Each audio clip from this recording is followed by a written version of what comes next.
Kylian Mbappé qui s'exprime enfin après une longue période de silence. Le boss du Real Madrid qui prend l'exemple de la Ligue 1 pour annoncer une catastrophe pour le football européen. Et Adrien Rabiot qui répond aux supporters du PSG. Abonne-toi, le journal du foot, ça commence maintenant.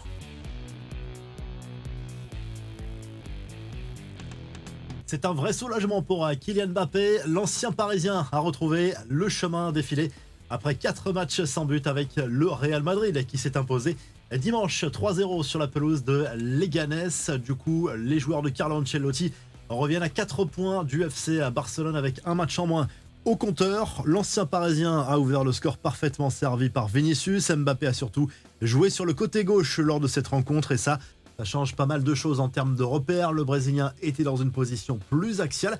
Il s'est exprimé en zone mixte, Kylian Mbappé. En gros, il se sent beaucoup mieux physiquement et se dit prêt à jouer n'importe où en attaque. Sauf que certains accusent Carlo Ancelotti de céder en bousculant encore son système tactique. Mbappé a parlé aussi de sa relation avec Vinicius. Tout va bien avec lui, comme tous les joueurs du Real Madrid. On est prêt à jouer beaucoup de matchs ensemble et à gagner beaucoup de titres, a prévenu le buteur madrilène. La presse espagnole, elle, est plutôt convaincue de la prestation du Real et se tourne déjà vers Anfield Road à l'image de Marca. Très gros test à venir mercredi en Ligue des Champions face à Liverpool, leader de la Première Ligue et de la poule unique en Ligue des Champions. Le président du Real Madrid, Florentino Pérez, lui, a profité de l'Assemblée Générale de son club dimanche pour dresser un bilan préoccupant de la santé économique du foot européen. Le boss du club merengue a pointé du doigt la Ligue 1 et la mauvaise gestion de la LFP, notamment sur les droits télé et le fonds d'investissement CVC, également adopté en Espagne. C'est une catastrophe absolue en France, a prévenu Florentino Pérez qui imagine une situation identique en Espagne. Adrien Rabiot règle ses comptes avec les supporters du PSG, du moins ceux qui critiquent son arrivée à l'OM.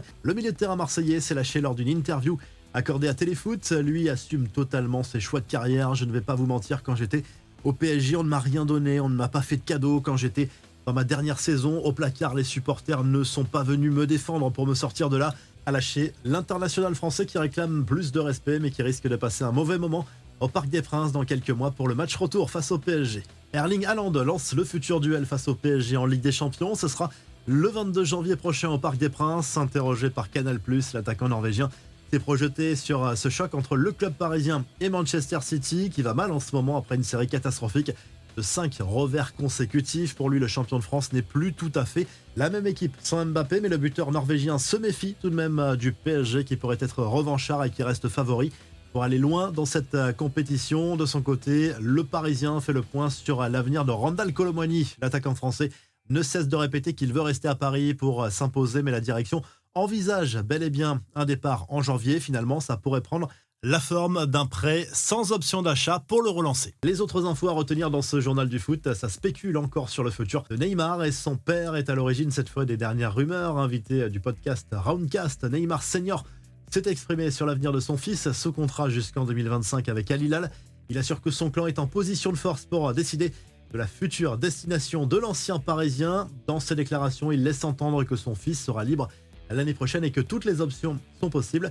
La 12e journée de Ligue 1 marquée par des incidents lors de la rencontre entre Nantes et Le Havre. Un match interrompu dans le temps additionnel de la deuxième période en raison de tensions dans le virage de la Brigade Loire. Après une demi-heure d'interruption, le match est allé à son terme dans une drôle d'ambiance. Un stade complètement déserté. Défaite 2-0 des Canaries qui s'enfoncent dans la crise en Ligue 1. On se quitte comme chaque fois en vidéo avec les très belles célébrations des supporters du LOSC ce week-end face à Rennes pour les 80 ans du club avec un magnifique tifo organisé pour l'occasion. Abonne-toi, le journal du foot revient très vite.